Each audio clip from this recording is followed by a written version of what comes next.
கர்த்தருக்குள் பிரியமானவர்களே, உங்கள் யாவரையும் ஆண்டவராகிய இயேசு கிறிஸ்துவின் நாமத்தினால் வாழ்த்தி வரவேற்கிறேன். இன்றைக்கு தேவனுடைய பிள்ளைகள், நீங்க கர்த்தருக்கு பயப்படுகிறீர்களா? அவருடைய வார்த்தைக்கு கீழ்ப்படுகிறீர்களா? நீங்க கர்த்தருக்கு பயந்து அவருடைய வார்த்தைகளுக்கு கீழ்ப்படிவீர்களாக இருந்தால் நீங்கள் யாருமே பாவம் செய்ய மாட்டீர்கள். இன்றைக்கு எல்லோருமே பாவம் செய்து கொண்டிருக்கிறோம். எப்படி பாவம் செய்கிறோம் என்று பார்க்கிறீர்களா? நாங்கள் நினைக்கிறோம் ஒரு உயிரை கொன்றால் தான் அதுதான் பாவம் என்று சொல்லி. அப்படி இல்லை. நாங்கள் எங்களுடைய கண்களால் தவறான முறையிலே பார்க்கிற அனைத்துமே பாவம். எங்களுடைய இருதயத்தை நாங்கள் தவறாக நினைக்கிற நினைவுகள் அனைத்துமே பாவம்.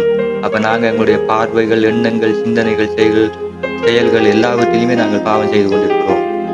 அப்ப ஆண்டவர் சொல்லுகிறார் என்னன்னு சொன்னா, பாவத்தின் சம்பளம் மரணம் என்று சொல்லி எழுதப்பட்டிருக்கிறது இல்லையா?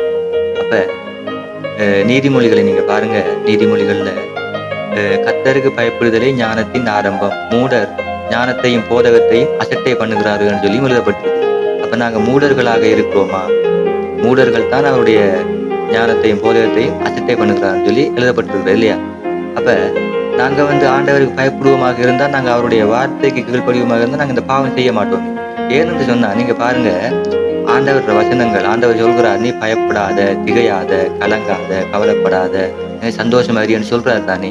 அப்ப நாங்க அதை எதுவுமே கேட்கறது இல்லையே, அதை எதுவுமே செய்யறோம் இல்லையே. நாங்க இன்றைக்கு அநேகரை பாருங்க, இன்றைக்கு கவலைப்படுகிறார்கள், பயப்படுகிறார்கள். ஆண்டவர் பிள்ளைகளா இருந்துட்டு நீங்க ஏன் கவலைப்படுறீங்க? அவர் சொல்லியிருக்கிறார், நீ கவலைப்படாத, நீ சந்தோஷமா இரு, நீ பயப்படாத, நான் உன்னோடு இருக்கிறேன், திகையாத, வருத்தப்படாத, அப்படி சொல்லி இருக்கிறாரு. அப்ப நாங்க அவருக்கு பயப்பட்டு அவரோட வார்த்தைக்கு கீழ்ப்படுகிற நாங்களாக இருந்தால் நாங்கள் அந்த பாவம் செய்ய மாட்டோம். அது பாவம், நாங்க செய்கிறோம், பாவம் செய்கிறோம். ஏன்னு சொன்னா நாங்க அவரோட வார்த்தைக்கு நாங்க கீழ்ப்படியல். அப்ப அது பாவம். அந்த பாவம் செய்கிறோம். நாங்கள் தெரிந்து செய்கிறோமா தெரியாமல் செய்கிறோமான்னு தெரியாது. ஆனால் அது நாங்கள் செய்கிறது பாவம். தயவு செய்து இனிமேல் யாருமே அந்த பாவம் செய்யாதீங்க. நீங்க ஒரு மேல் வேற கோவப்படுறீங்களா? அந்த கோபம் இல்லாம போயிட்டு நாங்க இன்றைக்கு வேதத்திலே பார்க்கிற பொழுது, எபேசியர் 4ஆம் அதிகாரம் 26வது வசனத்தை நீங்க பாருங்க. நீங்க கோபம் கொண்டாலும் பாவம் செய்யாதிருங்கள், சூரியன் அஸ்தமிக்கிறதுக்கு முன்பாக உங்கள் எரிச்சல் தனிய கடவது என்று சொல்லி எழுதப்பட்டிருக்கிறது இல்லையா? அப்ப நாங்க ஒரு மனுஷன் மேல கோபப்படுவோமாக இருந்தால் அந்த கோபம் சூரியன் மறைகிறதுக்கு இடையிலேயே அது இல்லாம போயிடும். ஆனா நாங்க பாவம் செய்வோமாக இருந்தால் அந்த பாவத்துக்கு நிச்சயமா தண்டனை இருக்குது. அதனால யாருமே பாவம் செய்யாதீங்க.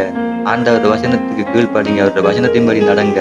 இனிமே யாருமே கவலைப்படாதீங்க. முதலாவதாக கவலைப்படாதீங்க, சந்தோஷமா இருங்க, பயப்படாதீங்க. ஆண்டவர் உங்களோட கூட இருக்கிறார், அவர் உங்களை பாதுகாப்பார். கர்த்தர் நல்லவர், அவர் கிருபை என்றும் உள்ளது. ஆமென். கர்த்தர் உங்களை ஆசீர்வதிப்பார்.